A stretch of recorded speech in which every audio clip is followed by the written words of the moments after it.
We are here today in painful recognition that our government does not have the capacity to heal the divisions in this nation or the willingness to use sincere diplomacy to avoid violent conflict and is, in fact, unwilling to end conflict peacefully.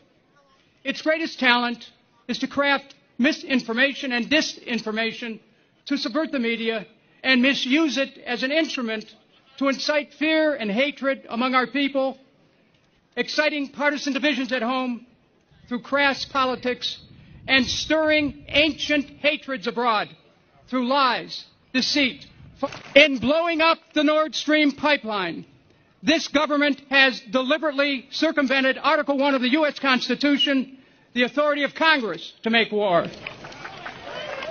It has violated international criminal law by conspiring to commit acts of sabotage and violence on the high seas. It has used illegal and unconstitutional means to destroy the energy resources needed to protect millions of people in Europe during the winter, and then to profit from its illegal actions by selling energy to Europe at a 4 to 6 times markup. It has done so blatantly, cynically, simultaneously taking credit for the destruction of the Nord Stream pipeline and then denying any role in it. I speak directly to those responsible, thanks to a courageous journalist, Seymour Hersh. Thanks to a courageous journalist, Seymour Hersh.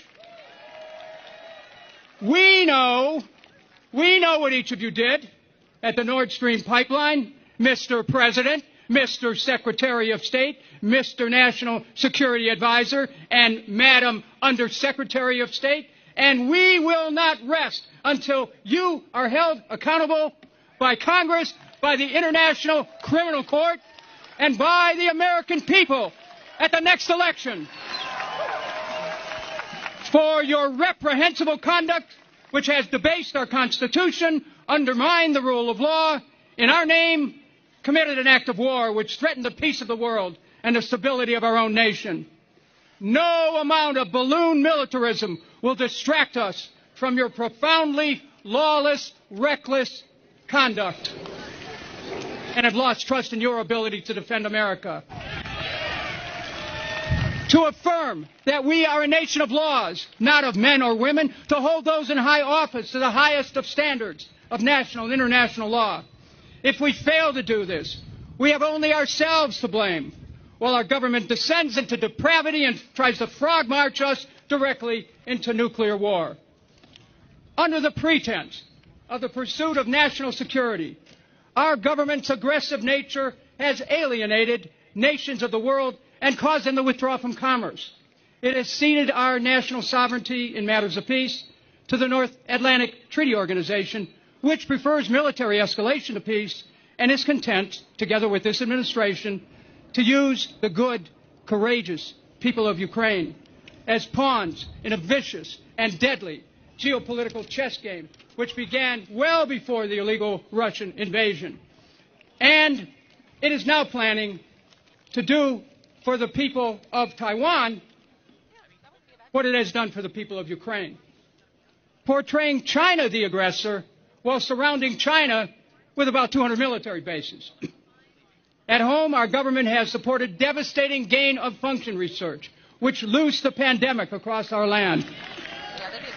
It has perverted social media to suppress legitimate debate over COVID policy to the detriment of the health, welfare, and the will of Americans. And it has enabled the federal government law enforcement to be weaponized against political opponents and has injected itself into social media organizations to impose political and ideological censorship in attacking the patriotism of those Americans who dare ask questions.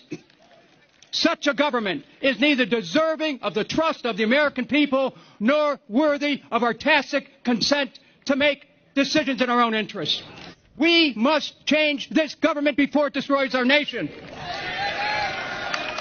We must change the way we are governed, insisting upon a government dedicated to peace.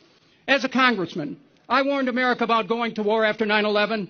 I led the effort against the Iraq War together with Ron Paul and saw the lies that took the lives of at least 4,491 American men and women, cost this nation more than $3 trillion, laid waste the country of Iraq, killing at least 1 million innocents, all because our leaders lied about Iraq and weapons of mass destruction and provoked great fear across the land.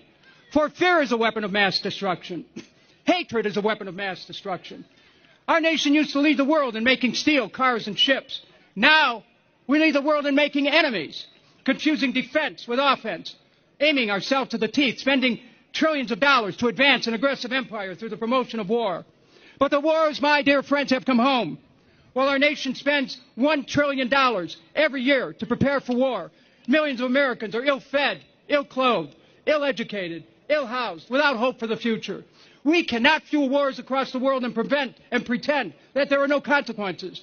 The wars inevitably come home. The carnage is now in the streets of our cities as millions of Americans are overwhelmed by anger, despair, hopelessness, and unrelenting mass violence. We were to be and are to be the land of the free, the home of the brave, not continually locked into fear by a government made of fearful people who are afraid of balloons. But instead, they really need to be afraid of the American people as we come to a realization that our government has been turned into a racket by corrupt, incompetent leaders. America longs for a return to government of the people, which focuses on taking care of things here at home.